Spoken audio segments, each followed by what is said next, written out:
నమస్కారం న్యూస్ కు స్వాగతం. ఈనాటి ముఖ్యాంశాలు చూద్దాం. 19 ఏళ్లుగా ప్రత్యేక అధికారి పాలనలో రాజాం పురపాలక సంఘం అధికారుల నిర్ణయాలతో అవస్థలు పడుతున్న ప్రజానీకం, కొరవడిన పర్యవేక్షణతో అభివృద్ధి శూన్యం. మన్యం జిల్లాలో దంచి కొడుతున్న ఎండలు, 40 డిగ్రీలకు పైగా నమోదవుతున్న ఉష్ణోగ్రతలు, ఉక్కపోత వడగాడ్పులతో బయటికి రావాలంటే హడలిపోతున్న జనం. రచయిత పాత్రికేయుడు తాడి ప్రకాష్ కు పతంజలి పురస్కారం. ఈ నెల 29న పురస్కార ప్రధానోత్సవం వెల్లడించిన పతంజలి సాంస్కృతిక వేదిక ప్రతినిధులు. విజయనగరం జిల్లా మెంటాడ మండలం రెల్లిగూడెం గ్రామంలో ఈ నెల 16వ తేదీన జరిగిన హత్య కేసును పోలీసులు ఛేదించారు. గజపతి నగరం పోలీస్ స్టేషన్లో నిర్వహించిన మీడియా సమావేశంలో బొబ్బిలి డీఎస్పీ భవ్యారెడ్డి కేసు వివరాలు వెల్లడించారు. వృద్ధురాలు హత్య కేసులో 4 నిందితులు లొంగిపోయినట్లు తెలిపారు. ఆర్థిక లావాదేవీల నేపథ్యంలో ఈ నెల 16న రెల్లిగూడెం గ్రామానికి చెందిన రాళ్లపూడి అంకమ్మను, అదే గ్రామానికి చెందిన దానాల రాము, దుర్గమ్మ, రాములమ్మ, పాల్తేటి రాముల హత్యలు చేశారని తెలిపారు. 16/3/2025 రాళ్లపూడి అంకమ్మ రెల్లిగూడెం సంబంధించిన 75 years old women అనుమానాస్పదంగా చనిపోవడం వల్ల మేము 18/25 క్రైమ్ నెంబర్లో కేసు నమోదు చేయడం జరిగింది. తర్వాత పిఎం కండక్ట్ చేశాక డాక్టర్ ఒపీనియన్లో ఏమొచ్చిందంటే ఇది గొంతు పిసికి చంపినట్టు బోన్ అనేది ఫ్రాక్చర్ అయింది అని చెప్పారు. దీని మీద మనకి SP sir Shri Vakil Singh IPS గారి ఆదేశాల మేరకు సిఐ గజపతి నగరం మరియు ఎస్ఐ ఆంధ్ర ఇద్దరు టీమ్స్ ఫామ్ చేసి గాలింపు చర్యలు చేపట్టారు. ఇవాళ 11 o'clock 4 లొంగిపోవడం జరిగింది. ఇంకా వీళ్ళ మోటివ్ వచ్చేసరికి ఈ రాళ్లపూడి అంకమ్మ అనే ఆవిడ జనరల్గా చుట్టుపక్కల ఉన్న విలేజెస్కి కొద్ది అమౌంట్ అనేది ఇస్తూ ఉంటుంది. ఈ దానాల రాములమ్మ అనే ఆవిడ డబ్బు అడిగింది, కానీ ఈవిడ తిరస్కరించడం వల్ల పక్షపూర్వకంగా ప్లాన్ చేసి ఈ 4 హత్య చేయడం జరిగింది. వీళ్ళ దగ్గర మనము రికవరీ అనేది ఒక 1/4 తులా ముక్కుపుడుగా రికవర్ చేశాము. అలానే 740 రూపాయల క్యాష్ కూడా రికవర్ చేశాము. అమరావతి సచివాలయంలో రాష్ట్ర ముఖ్యమంత్రి చంద్రబాబు నాయుడును రాజాం ఎమ్మెల్యే కోండ్రు మురళీ మోహన్ మర్యాదపూర్వకంగా కలిశారు. ఎస్సీ వర్గీకరణ చేపట్టినందుకు ముఖ్యమంత్రికి కృతజ్ఞతలు తెలిపారు. జిల్లా యూనిట్గా తీసుకుని ఎస్సీ వర్గీకరణ చేపట్టే అంశాన్ని పరిశీలించాలని సీఎంను కోరారు.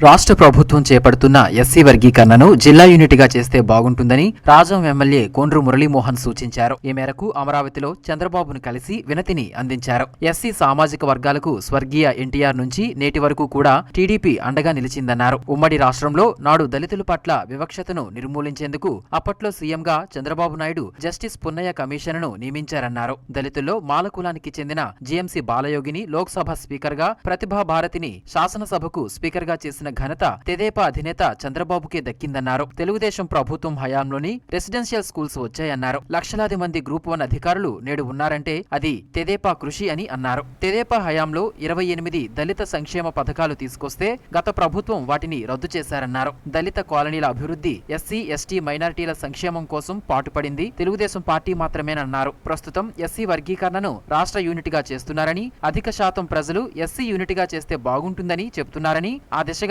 చర్యలు తీసుకోవాలని కోరారు.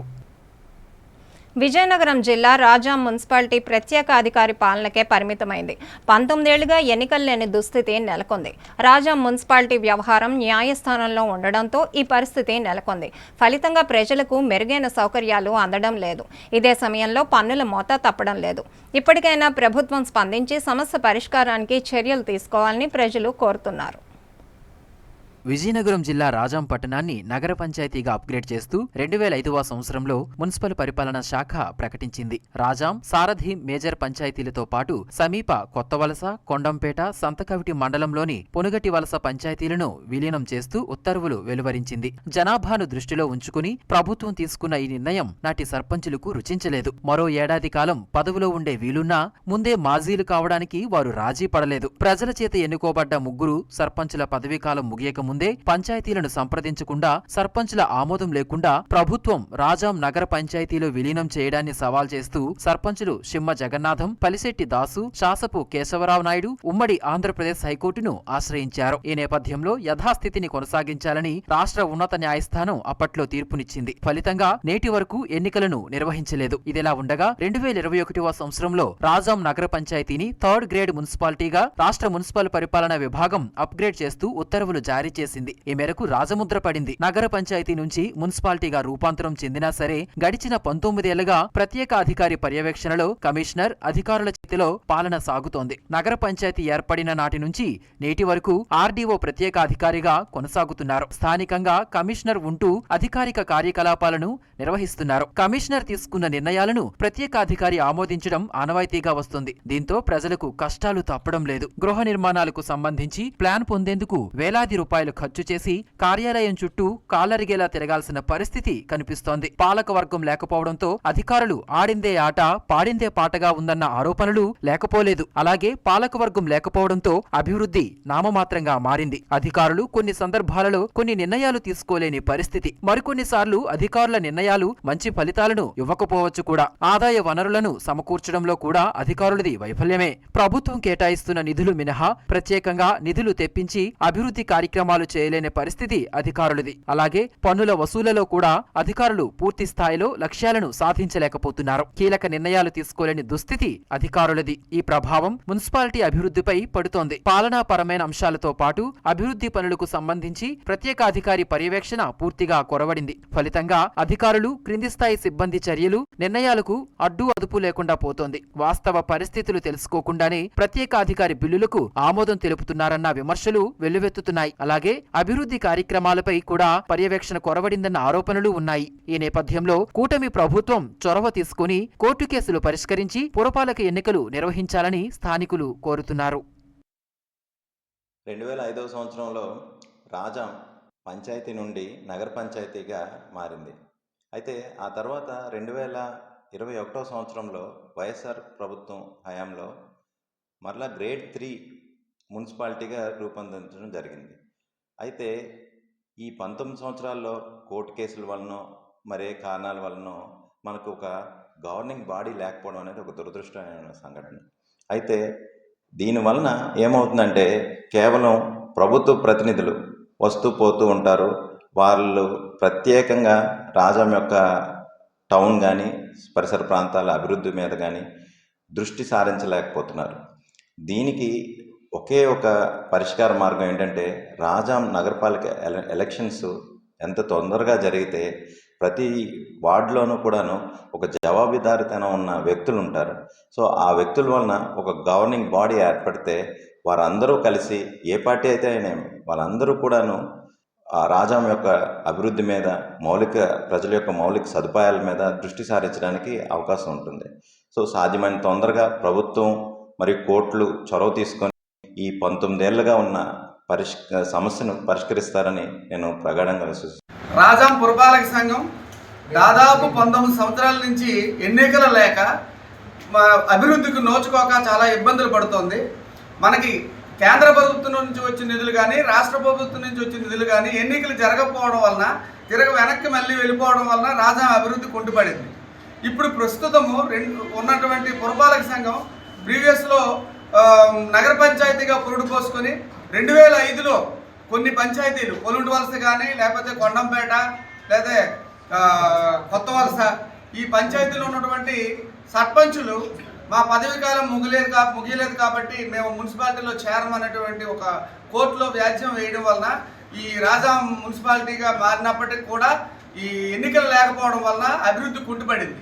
కాబట్టి ఇప్పుడు ప్రస్తుతము మేము కూటమి ప్రభుత్వంలో రాజాం ఎన్నికలు జరిగి రాజాం అభివృద్ధి చేయడానికి మా ప్రభుత్వం నుంచి మా పెద్దలతో మేము మాట్లాడి వచ్చే రోజుల్లో ప్రభుత్వంలో పక్కాగా ఎన్నికలు జరిగేటట్టు మేము చర్యలు తీసుకోవడానికి మేము ప్రయత్నం చేస్తాము. రాజాం ఎన్నికలు జరిగితే ఖచ్చితంగా రాజాం అభివృద్ధి అనేది తారాస్థాయిలో ఉంటుంది. ఒక మెడికల్ కాలేజ్ వస్తుంది, ఇంజనీరింగ్ కాలేజ్ ఎలాగ ఉంది కాబట్టి అభివృద్ధి అన్నది పారిశ్రామికంగా కానీ లేకపోతే ఇన్ఫ్రాస్ట్రక్చరల్గా కానీ డెవలప్ చేయడానికి మనకి ఎంతో ఉపయోగపడుతుంది. అందుకోసం ఒక పాలక మండలి తీసుకొని కూర్చోబెట్టడానికి మా ప్రభుత్వంలో మేము మాట్లాడి మా పెద్దలతో మాట్లాడి మేము ఎన్నికలు జరిగేటట్టు మేము చూసి రాజాం ప్రజల అభివృద్ధికి మేము తోడ్పాటు చేస్తాం. ఆంధ్రప్రదేశ్ అసెంబ్లీలో ఎస్సీ వర్గీకరణపై ఏకగ్రీవ తీర్మానం చేయడం మాదిగ వర్గం చేసిన పోరాటాలకు దక్కిన చారిత్రక విజయమని ఎంఆర్పీఎస్ జాతీయ అధ్యక్షులు మున్నంగి నాగరాజు అన్నారు. విజయనగరం జెడ్పీ మినిస్ట్రీరియల్ భవనంలో ఏర్పాటు చేసిన మీడియా సమావేశంలో ఆయన మాట్లాడారు. ఈ చారిత్రక నిర్ణయం తీసుకున్నందుకు CM Chandrababu, deputy CM Pawan కళ్యాణ్లకు కృతజ్ఞతలు తెలిపారు. ఎస్సీ వర్గీకరణతో మాదిగ వర్గానికి మరింత సమానత్వం, న్యాయం లభిస్తుందని ఆకాంక్షించారు.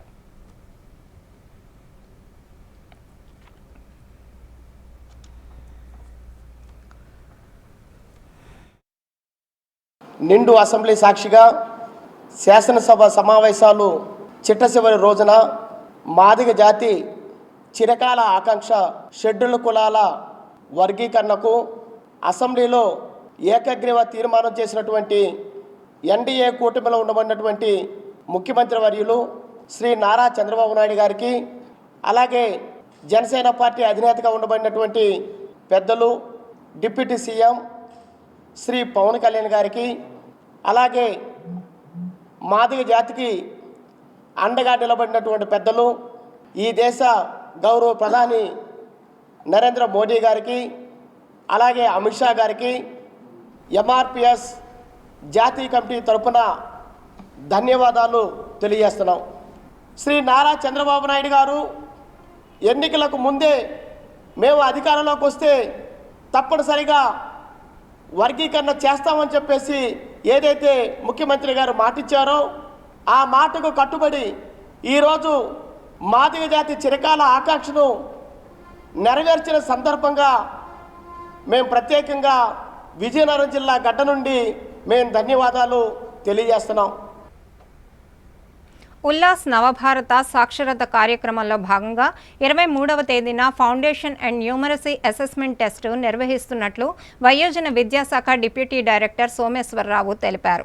శుక్రవారం తన కార్యాలయంలో మీడియాతో ఆయన మాట్లాడుతూ పరీక్ష నిర్వహణకు కావలసిన ఏర్పాట్లు అన్నీ పూర్తయ్యాయన్నారు.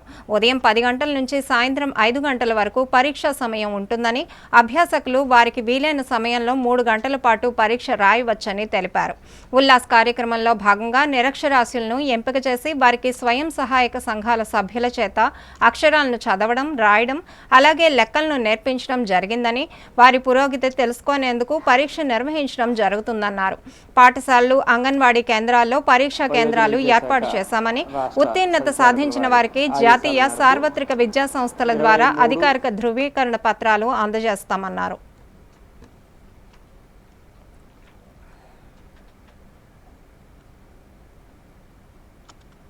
వయోజన విద్యాశాఖ రాష్ట్ర సంచాలకుల వారి ఆదేశాల మేరకు 23 మార్చి 2025 ఆదివారం ఉదయం 10 గంటల నుండి సాయంత్రం 5 గంటల వరకు అన్ని గ్రామాల్లో గల పాఠశాలల్లో లేదా అంగన్వాడీ సెంటర్లలో ప్రాథమిక స్థాయి అక్షరాస్యత కార్యక్రమం ఎగ్జామ్ అనేది అసెస్మెంట్ టెస్ట్ అనేది నిర్వహించడం జరుగుతుంది.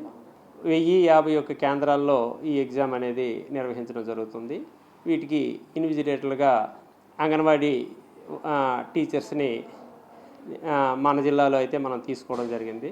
డిఆర్డిఏ డిపార్ట్మెంట్కి సంబంధించిన ఈ వీటీలు, విఓఏలు వీళ్ళందరూ కూడా గ్రామ స్థాయిలో ఈ ఉల్లాస్ కార్యక్రమానికి ఎవరైతే ఈ మధ్య అభ్యసన కార్యక్రమం నిర్వహించారో వాళ్ళందరినీ ఈ పరీక్షకు హాజరయ్యేటట్లు చేయడానికి వాళ్ళని కృషి చేయవలసిందిగా కోరి ఉన్నాం.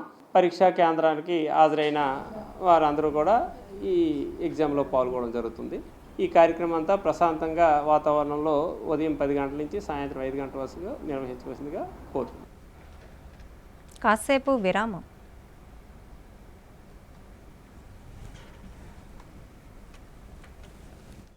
అందమంటేనే ఆడవాళ్ళు, మరి మన ఆడవాళ్ళకి మరింత అందం చేకూర్చేది బంగారం. బంగారం కొనడం సులభమే, కానీ నాణ్యమైన బంగారం కొనడం అంత ఈజీ కాదు. సంప్రదాయమైన కలెక్షన్స్, నాణ్యమైన ఆభరణాలు, సామాన్యుడికి కూడా అందుబాటైన ధరలు, నమ్మకమైన పేరు. అది మన ధనలక్ష్మి జ్యువెలర్స్. మా బామ్మ ఎప్పుడు చెప్పేది, ఒక్కసారి ధనలక్ష్మి జ్యువెలర్స్ లో బంగారం కొంటే మళ్ళీ మళ్ళీ కొంటూ ఉంటామని. ధనలక్ష్మి జ్యువెలర్స్, డాబా తోట, ఎంజీ రోడ్, విజయనగరం. బంగారం లాంటి మనసు కలిగిన జే జ్యువెలర్స్ ఖాతాదారులకి విశ్వవసునామ సంవత్సర ఉగాది శుభాకాంక్షలతో మీ జే జ్యువెలర్స్ అందిస్తుంది మరెవ్వరికీ సాధ్యం కాని ఛాలెంజింగ్ ఆఫర్స్. ఉగాది సందర్భంగా 916 కేడియం హాల్ మార్క్ ఆభరణాల కొనుగోలుపై కేడియం చార్జెస్ లేవు, మజూరీ చార్జెస్ లేవు, జిఎస్టి ఉచితం. అంతేకాదు ప్రతి గ్రాము బంగారు వస్తువుపై గ్రాము వెండి ఉచితం. 24 క్యారెట్ల గోల్డ్ కాయిన్స్ పై తరుగు మజూరీ లేకుండా మార్కెట్ లైవ్ రేట్ కే ఇవ్వబడును. ఏ వస్తువుకైనా ఆఫర్లు వర్తిస్తాయి. 24 క్యారెట్ బులియన్ లైవ్ రేటు ప్రకారం రేటు నిర్ణయించబడుతుంది. కానీ ఈ ఆఫర్ మార్చ్ 30 వరకు మాత్రమే. మరెందుకు ఆలస్యం, విచేయండి.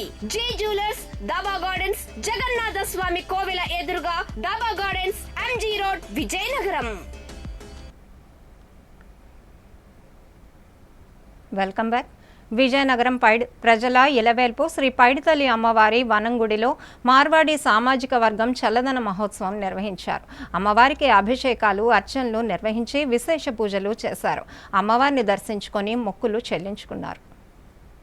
విజయనగర ప్రజల ఆరాధ్య దైవం శ్రీ పైడితల్లి అమ్మవారి వనంగుడిలో మార్వాడి సామాజిక వర్గం భక్తులు చల్లదన మహోత్సవం నిర్వహించారు. అమ్మవారికి విశేష పూజలు నిర్వహించి పంచామృతాలు, వివిధ రకాల పండ్ల రసాలతో అభిషేకాలు నిర్వహించారు. అమ్మవారికి కలశాలతో జలాలను సమర్పించారు. అమ్మవారికి పూజలు చేసి మొక్కులు చెల్లించుకున్నారు. ప్రతి సంవత్సరం హోలీ పండుగ జరిగిన వారం రోజుల నాడు శ్రీ పైడితల్లి అమ్మవారి వనంగుడిలో చల్లదనం పూజలు చేయడం ఆనవాయితీగా వస్తోందని మార్వాడి సామాజిక వర్గ ప్రతినిధులు శ్యామ్ సుందర్ కేజ్రీవాల్, జై ప్రకాష్ కేజ్రీవాల్ తెలిపారు. ప్రతి సంవత్సరం హోలీ తరువాత వారం రోజుల నాడు అమ్మవారికి విశేష పూజలు, అభిషేకాలు నిర్వహించి కలశాలతో జలాలను సమర్పించి చల్లదనం చేస్తామని తెలిపారు. అమ్మవారు తమ సామాజిక వర్గాన్ని చల్లగా చూస్తున్నారని పేర్కొన్నారు. ఆలయ పూజారి నరసింహమూర్తి మాట్లాడుతూ హోలీ పండుగ అయిన తరువాత వారం రోజులకు మార్వాడీలు అమ్మవారికి చల్లదన మహోత్సవం నిర్వహిస్తారని, శుక్రవారం అత్యంత భక్తి శ్రద్ధల మధ్య ఉత్సవం నిర్వహించారని తెలిపారు.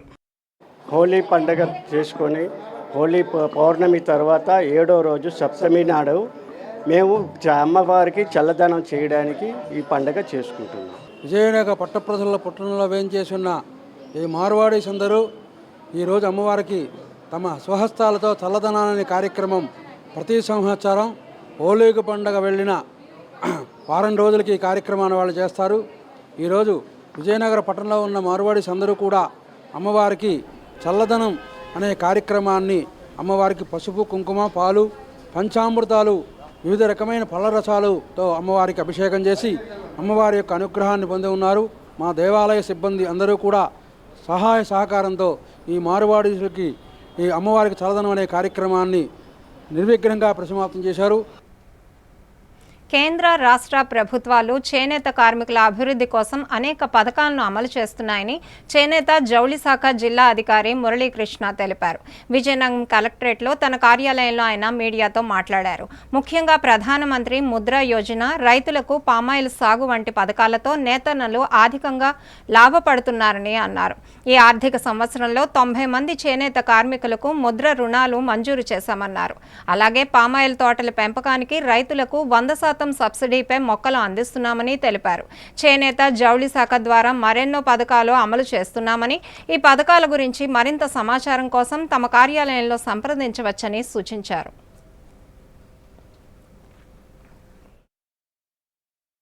కేంద్ర, రాష్ట్ర ప్రభుత్వాలు చేనేత కార్మికుల కొరకు వివిధ రకాలైనటువంటి స్కీమ్స్ ఇంప్లిమెంట్ చేయడం జరుగుతుంది. చేనేత ముద్రా రుణాల స్కీమ్ అనేటువంటిది ఒకటి, ఇది బ్యాంక్ లింకేజ్ ద్వారా జరుగుతుంది.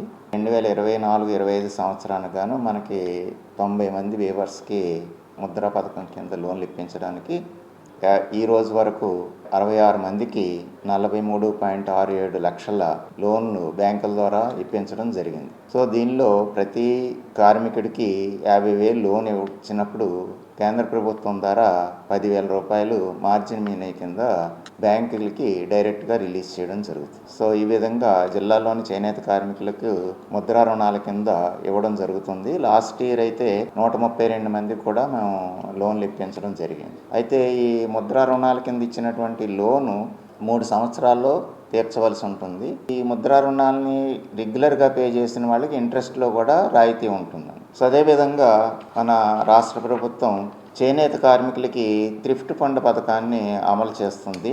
ఈ థ్రిఫ్ట్ ఫండ్ పథకం కింద చేనేత కార్మికులు వాళ్ళకి వచ్చినటువంటి మజూర్లలో 8% పొదుపు చేసిన యెడల ప్రభుత్వం 16% వాళ్ళకి మంజూరు చేస్తుంది. అంటే ఒక 1000 రూపాయలు దాచుకుంటే ప్రభుత్వం 2,000 రూపాయలు కలిపి వాళ్ళకి ఇవ్వడం జరుగుతుంది. సో ఈ ప్రభుత్వం మనకి వచ్చిన తర్వాత 7 సంఘాల్లోని చేనేత కార్మికులకి 8,55,000 రూపాయలు రీసెంట్గా రిలీజ్ చేయడం జరిగింది. అది మేము బిల్స్ సిఎఫ్ఎంఎస్లో అంటే ట్రెజరీ ద్వారా సిఎంఎఫ్ఎంస్కి వాళ్ళకి సొసైటీల్లో నేరుగా పడే విధంగా బిల్లులు సబ్మిట్ చేయడం జరిగింది.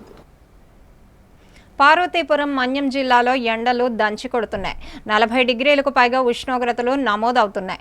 ఉక్కబోతకు తోడు వడగాడ్పులకు ప్రజలు అల్లాడిపోతున్నారు. బయటికి రావాలంటేనే ప్రజలు హడలిపోతున్నారు. తప్పని పరిస్థితుల్లో ప్రజలు బయటికి వస్తే తగు జాగ్రత్తలు తీసుకోవాలని అధికారులు సూచిస్తున్నారు. పార్వతీపురం మన్యం జిల్లాలోని గుమ్మలక్ష్మీపురం కురుపాం ఏజెన్సీలో మార్చి నెలలోనే ఉష్ణోగ్రతలు 40 డిగ్రీల పైగా నమోదవుతున్నాయి. ఉదయం 9 గంటల నుంచే సూర్యుడు ప్రతాపం చూపిస్తున్నాడు. ఎండకు తోడు వడగాడ్పులు కూడా వీస్తుండటంతో ప్రజలు ఉక్కిరిబిక్కిరవుతున్నారు. వేడి అధికంగా ఉండడంతో జనసంచారం లేక రోడ్లు నిర్మానుష్యంగా మారాయి. ఇప్పుడే ఎండలు ఇంత తీవ్రంగా ఉంటే రానున్న ఏప్రిల్ మే నెలల్లో ఇంకెంత దారుణంగా ఉంటాయోనని జనం ఆందోళన చెందుతున్నారు. కురుపాంలో శుక్రవారం అత్యధిక ఉష్ణోగ్రతలు నమోదయ్యాయి. ఎండ వేడిమికి ప్రజలు తీవ్ర ఇబ్బందులు పడ్డారు. ఉదయం వేళ వివిధ పనుల నిమిత్తం పట్టణానికి వచ్చిన వారంతా వెంటనే పని ముగించుకుని ఇంటిదారి పట్టారు. దీంతో నిత్యం రద్దీగా ఉండే పట్టణ పరిధిలోని ప్రధాన రహదారులు జనం లేక బోసిపోయాయి. ఎండ నుంచి ఉపశమనం పొందేందుకు పుచ్చకాయ, చెరుకు, లస్సీ, పండ్ల రసాలు, ఐస్ క్రీంలు తదితర శీతల పానీయాల మీద ప్రజలు ఆధారపడుతున్నారు. విజయనగరంలోని చిన్న వీధి సమీపంలో గల శ్రీ మరిడిమాంబ అమ్మవారి 79వ వార్షికోత్సవాలు ఘనంగా జరుగుతున్నాయి. ఈ నెల 19వ ప్రారంభమైన ఉత్సవాలు 23వ తేదీ వరకు కొనసాగుతాయి. నగరంలోని వివిధ ప్రాంతాలకు చెందిన భక్తులు పెద్ద సంఖ్యలో అమ్మవారిని దర్శించుకొని పూజలు నిర్వహించారు. విజయనగరంలోని చిన్నవీధి సమీపంలో గల శ్రీ మరిడిమాంబ అమ్మవారి జాతర మహోత్సవాలు ఘనంగా జరుగుతున్నాయి. ఈ నెల 19వ తేదీన ఉత్సవాలు ప్రారంభం అయ్యాయి. ప్రతిరోజు విశేష పూజలు, కుంకుమార్చనలు జరుగుతున్నాయి. ఈ నెల 23వ తేదీ వరకు ఉత్సవాలు కొనసాగుతాయి. శుక్రవారం అమ్మవారికి ఉదయం నుంచి విశేష పూజలు, అభిషేకాలు నిర్వహించారు. 100 మంది మహిళలు సామూహిక సహస్ర కుంకుమార్చన కార్యక్రమంలో పాల్గొని పూజలు నిర్వహించారు. శనివారం అమ్మవారికి సామూహిక కుంకుమార్చనతో పాటు సారె సమర్పణ కార్యక్రమం భారీ ఊరేగింపుతో ఘనంగా నిర్వహించడానికి ఏర్పాట్లు చేశారు. 23వ తేదీ ఉదయం వరకు ఉత్సవాల నిర్వహణకు నిర్వాహకులు ఏర్పాట్లు చేశారు. నిర్వాహక కమిటీ ప్రతినిధి భాస్కర్ రావు, పూజారి మణికంఠ స్వామిలు మాట్లాడుతూ భక్తులు పెద్ద సంఖ్యలో పాల్గొని అమ్మవారిని దర్శించి అమ్మవారి కృపకు పాత్రలు కావాలని కోరారు. శ్రీ మరిడిమాంబ అమ్మవారి ఆలయంలో విశేషంగా ఈ సంవత్సరం 79వ వార్షిక మహోత్సవాలు ఎంతో ఘనంగా నిర్వహిస్తున్నారు. ప్రతిరోజు కూడా ఉదయం సహస్రనామార్చన కార్యక్రమం నిర్వహిస్తాం. ఈరోజు శుక్రవారం విశేషంగా సువాశ్రీలు సుమారు 100 మందిచే అమ్మవారికి విశేషమైనటువంటి సహస్ర కుంకుమార్చన కార్యక్రమాన్ని కూడా విశేషంగా నిర్వహిస్తున్నారు. అదేవిధంగా రేపు ఉదయం కూడా విశేషమైనటువంటి సహస్రనామార్చన, రేపు సాయంత్రం విశేషంగా సారి ఊరేగింపుగా తీసుకుని వచ్చి అమ్మవారికి ప్రధాన కార్యక్రమాన్ని కూడా నిర్వహించారు. అదేవిధంగా ఆదివారం ఎంతో విశేషంగా ఉదయం 4:30 గంటలకు విశేషమైనటువంటి పంచామృత అభిషేకం, అనంతరం కూడా సహస్రనామార్చన కార్యక్రమాలు చేసి విశేషమైనటువంటి పసుపు కుంకాలతో అమ్మవారిని భక్తులందరూ కూడా ఆ రోజు ఉదయం నుంచి సాయంత్రం దాకా అర్చన చేస్తారు. ఈ యొక్క విశేషమైనటువంటి కార్యక్రమంలో భక్తులందరూ కూడా ఆదివారం నాడు విశేషంగా పాల్గొని అదేవిధంగా రేపు సాయంత్రం సారి సమర్పణలో కూడా అందరూ పాల్గొని విశేష అమ్మవారి కృపకు పాత్రలు కాగలు కోరుతున్నాను. జై శ్రీ. రెడ్ క్రాస్ సొసైటీ ద్వారా ప్రథమ చికిత్స శిక్షణ కార్యక్రమం నిర్వహిస్తున్నామని రెడ్ క్రాస్ సొసైటీ విజయనగరం కార్యదర్శి కె సత్యం తెలిపారు. విజయనగరం రెడ్ క్రాస్ సొసైటీ కార్యాలయంలో ఆయన మీడియాతో మాట్లాడారు. ఒకరోజు శిక్షణ ఇస్తున్నామని 500 రూపాయలు చెల్లించి పేరు నమోదు చేసుకుంటే నైపుణ్యం కలిగిన శిక్షకులచే శిక్షణ అందిస్తామన్నారు. పరిశ్రమలు, కంపెనీలు, కర్మాగారాలు, నిరుద్యోగులు వృత్తిపరమైన నైపుణ్యం పొందే విధంగా ప్రత్యేకంగా 3 రోజులు ప్రథమ చికిత్సకు శిక్షణ ఇస్తామని, దీనికి 1500 రూపాయలు చెల్లించాలని తెలిపారు. శిక్షణ అనంతరం సెయింట్ జాన్సన్స్ అంబులెన్స్ న్యూఢిల్లీ ద్వారా సర్టిఫికెట్లు అందజేస్తామన్నారు.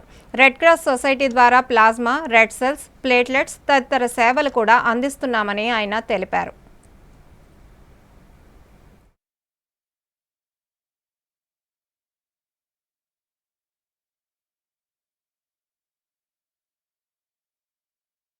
అయితే ముఖ్యంగా మన ఇండియన్ రెడ్ క్రాస్ సొసైటీలో బేసిక్ ఫస్ట్ ఎయిడ్ ట్రైనింగ్ అనేటువంటి కార్యక్రమాన్ని కూడా మళ్ళీ మనం పునరుద్ధరించాం. దీనికి ముఖ్యంగా ఉండవలసింది ఏంటంటే వాళ్ళకి 10th క్లాస్ అయిన వాళ్ళు చదువుకున్న వాళ్ళైనా మిగతా వాళ్ళకి ఏ క్వాలిఫికేషన్ లేకపోయినా వాళ్ళు ఈ బేసిక్ ఫస్ట్ ఎయిడ్ ట్రైనింగ్లో 500 రూపాయలు ఫీజు చెల్లించి వాళ్ళకు ఒక రోజు శిక్షణ కార్యక్రమం ఇస్తాము. అది చాలా వరకు ఉపయోగపడుతుంది. ఈ యొక్క ట్రైనింగ్ని అవసరమైనటువంటి నిరుద్యోగ యువత, మిగతా వాళ్ళు కూడా చాలామంది ఈ అవకాశాన్ని వినియోగించుకోవాలని మీ ద్వారా నేను రిక్వెస్ట్ చేస్తున్నాను. డాక్టర్ గారి ద్వారా ఒక ఎగ్జామ్ కూడా కండక్ట్ చేస్తారు. వాళ్ళకి ఆ సర్టిఫికేట్ జారీ చేయడం కూడా జరుగుతుంది. మన ఇండియన్ రెడ్ క్రాస్ సొసైటీ అనేక రకమైన సర్వీస్ యాక్టివిటీస్ని మేము ఇక్కడ కండక్ట్ చేస్తూ ఉన్నాం. ముఖ్యంగా మనం బ్లడ్ సెంటర్, జిల్లాలో ఉన్నటువంటి మన పార్వతీపురం మన్యం ప్లస్ మన విజయనగరం జిల్లాలో ఉన్నటువంటి వాళ్ళందరికీ కూడా ఆర్బీసీ ఇవ్వడంతో పాటుగా ప్లేట్లెట్స్, ప్లాస్మా అన్నీ సరఫరా చేయడానికి మేము సిద్ధంగా ఉన్నాం. ఈ అవకాశాన్ని జిల్లాలో ఉన్నటువంటి హాస్పిటల్స్ అన్నీ కూడా వినియోగించుకొని మరోసారి అన్ని హాస్పిటల్ యాజమాన్యానికి అభ్యర్థిస్తున్నాం.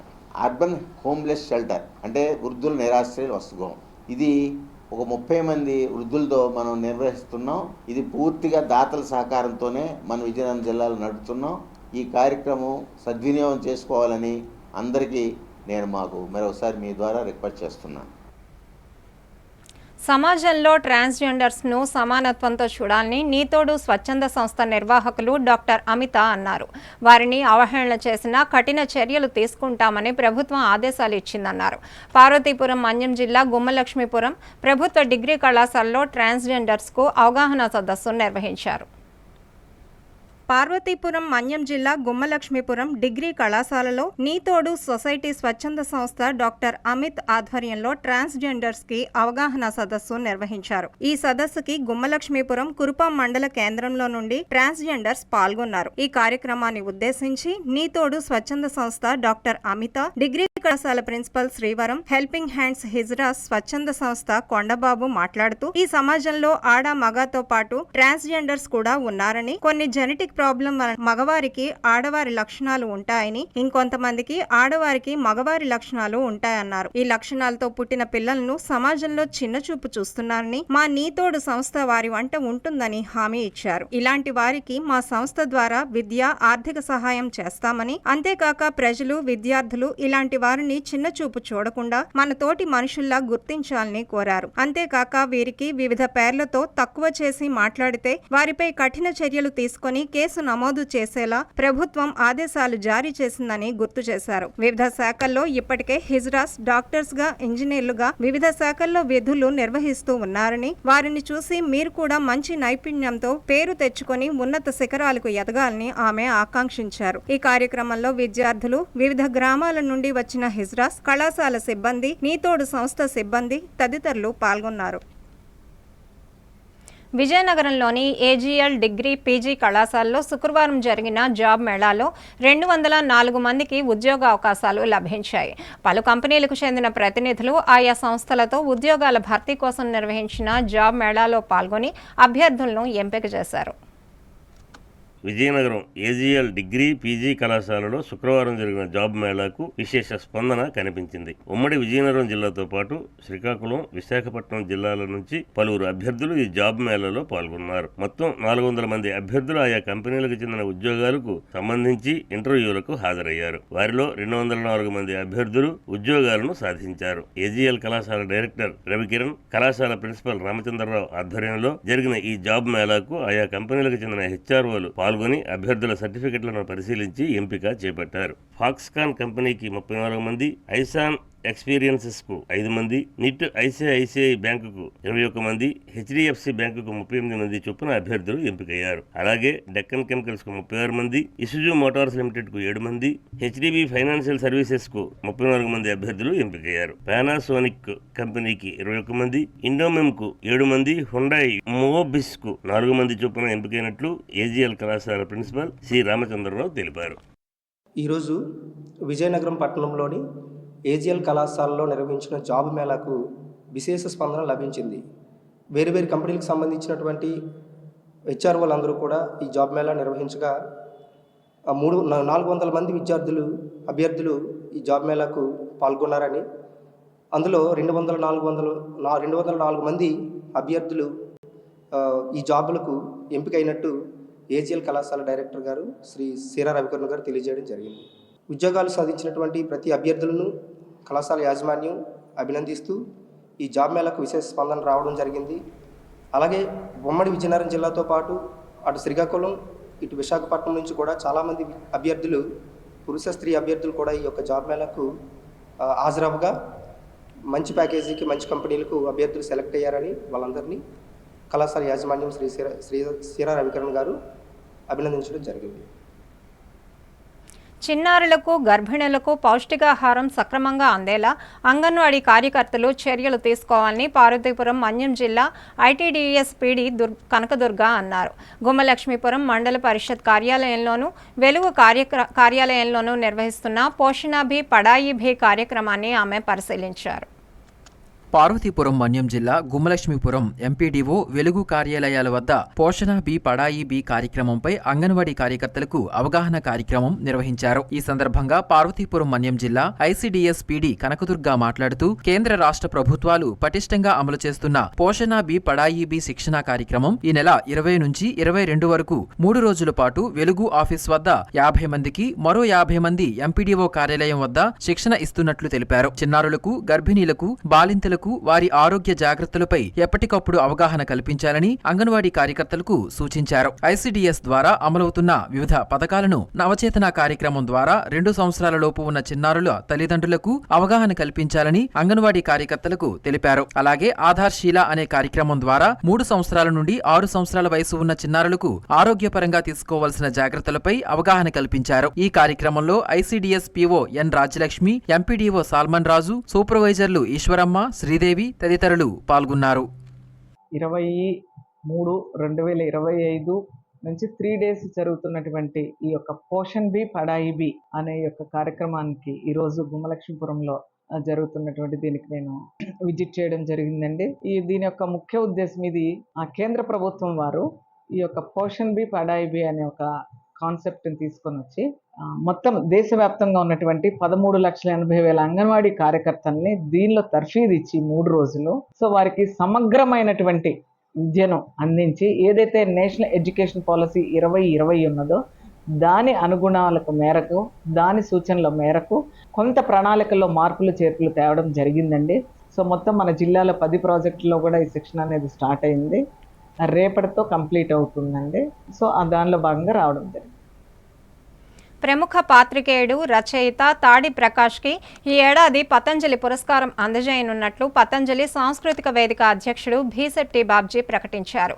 విజయనగరంలోని గురజాడ అప్పారావు గృహంలో వేదిక ప్రతినిధులతో శుక్రవారం మీడియాతో మాట్లాడారు. ప్రతి సంవత్సరం పతంజలి జయంతి సందర్భంగా ప్రముఖులకు పురస్కారం అందజేస్తున్నామని, పురస్కార కమిటీ సభ్యులు విఎంకే లక్ష్మణరావు, భళ్లమూడి నాగేంద్ర ప్రసాద్, ఎన్కే బాబుతో కూడిన బృందం 2025 సంవత్సరానికి గాను ప్రకాష్ పేరుని ప్రతిపాదించిందని భీశెట్టి తెలిపారు. మార్చి 29వ తేదీన విజయనగరం గురజాడ గ్రంథాలయంలో పురస్కార ప్రదానం జరుగుతుందని అన్నారు.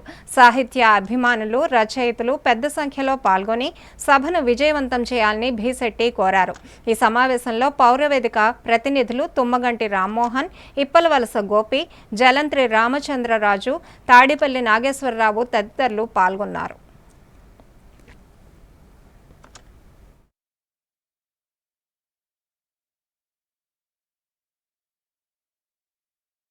సమకాలీన రాజకీయ వ్యవస్థతో పాటుగా సమాజంలో జరిగిన లోపాలని తన పదునైనటువంటి రచనలతో ఎత్తి చూపినటువంటి గొప్ప వ్యక్తి స్వర్గీయ కేఎన్వై పతంజలి గారు. సీనియర్ పాత్రికేయుడిగా, సినిమా మాటల రచయితగా ఎన్నో అద్భుతాలు సృష్టించినటువంటి గొప్ప వ్యక్తి 73వ జయంతి సందర్భంగా ఈ నెల మార్చి 29 విజయనగరం గురజాడ గ్రంథాలయంలో పతంజలి గారితో కలిసి 25 ఏళ్లు పనిచేసినటువంటి మరో సీనియర్ పాత్రికేయులు, రచయిత తాడి ప్రకాష్ గారికి పురస్కారం ఇవ్వడం జరుగుతుంది. పతంజలి గారి పేరుపైన ప్రకాష్ గారికి పతంజలి గారి పేరుపైన ఇచ్చే పురస్కారంతో పాటుగా మరి ప్రజలందరినీ మేము కోరుతున్నాం, పెద్ద ఎత్తున సాహితీవేత్తలు, కళాభిమానులు, కళాకారులు వచ్చి సభను విజయవంతం చేయండి.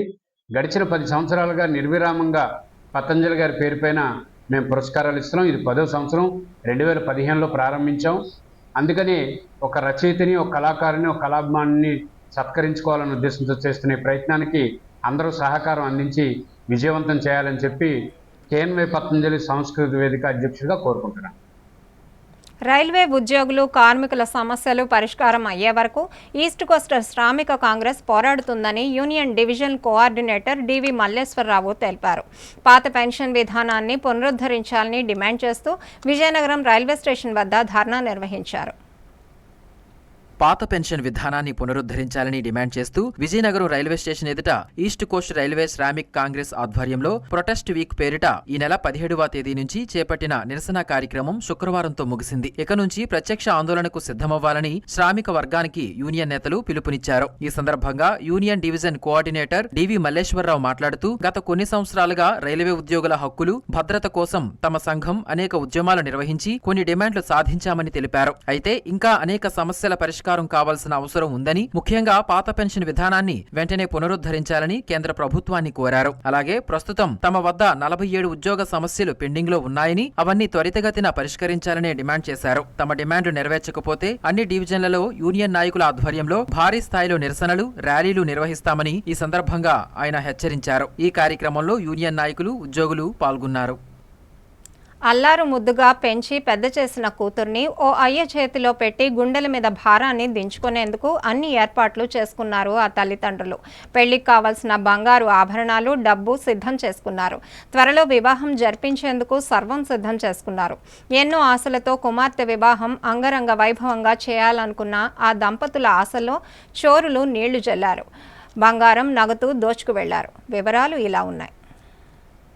విజయనగరం జిల్లా సంతకవిటి మండలం మండవకురిటి గ్రామానికి చెందిన దేవిరెడ్డి సన్యాసరావు ఇంట్లో చోరీ జరిగింది. కుమార్తె పెళ్లికి దాచిన బంగారం, నగదును ఆగంతుకులు దోచుకుపోయారు. సన్యాసిరావు ఆరోగ్య సమస్యలతో బాధపడుతూ భార్య, కుమార్తెతో కలిసి తమ గ్రామానికి సమీపాన ఉన్న రాజాంలోని ఓ ఆసుపత్రికి వెళ్లారు. చికిత్సానంతరం కొండపేంటలోని ఉంటున్న తన పెద్ద కూతురు ఇంటికి వెళ్లి చిన్న కూతురు వివాహానికి సంబంధించి సమాచారం ఇచ్చారు. అక్కడి నుంచి తన గ్రామానికి వచ్చి ఇంటి తలుపు తెరుద్దామనుకుంటే ఇంటికి వేసిన తాళం కట్ చేసి ఉంది. ఇంట్లో బీరువా పగలగొట్టి అందులో ఉన్న సుమారు 7 తులాల బంగారు ఆభరణాలు, 5 లక్షల నగదు చోరీగా జరిగినట్లు గుర్తించారు. పోలీసులకు సమాచారం ఇచ్చారు. పోలీసులు సంఘటనా స్థలాన్ని పరిశీలించి క్లూస్ టీమ్ ద్వారా వివరాలు సేకరించారు. కేసు నమోదు చేసి దర్యాప్తు చేపట్టారు. నాన్నగారి ఆరోగ్యం బాగోలేదని మొన్న మంగళవారం హాస్పిటల్ తీసుకెళ్లారు.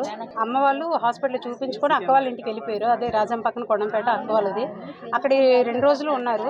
ఈరోజు శుక్రవారం ఉదయం వచ్చేసి చూసేసరికి మొత్తం తలుపులన్నీ తీసున్నాయి. గేట్ తాళం పోసేశారు. అమ్మ లోపలికి వెళ్ళి చూసేసరికి మొత్తం బీరువాల బట్టలు మొత్తం కింద పడిసి ఉన్నాయి.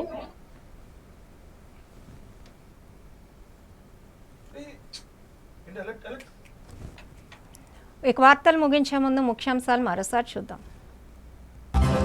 19 ఏళ్లుగా ప్రత్యేక అధికారి పాలనలో రాజాం పురపాలక సంఘం. అధికారుల నిర్ణయాలతో అవస్థలు పడుతున్న ప్రజానీకం. కొరవడిన పర్యవేక్షణతో అభివృద్ధి శూన్యం. మన్యం జిల్లాలో దంచి కొడుతున్న ఎండలు. 40 డిగ్రీలకు పైగా నమోదవుతున్న ఉష్ణోగ్రతలు. ఉక్కబోత, వడగొట్టులతో బయటికి రావాలంటే హడలిపోతున్న జనం. రచయిత, పాత్రికేయుడు తాడి ప్రకాష్ కు పతంజలి పురస్కారం. ఈ నెల 29న పురస్కార ప్రధానోత్సవం. వెల్లడించిన పతంజలి సాంస్కృతిక వేదిక ప్రతినిధులు. వార్తలు సమాప్తం. చూస్తూనే ఉండండి MN న్యూస్.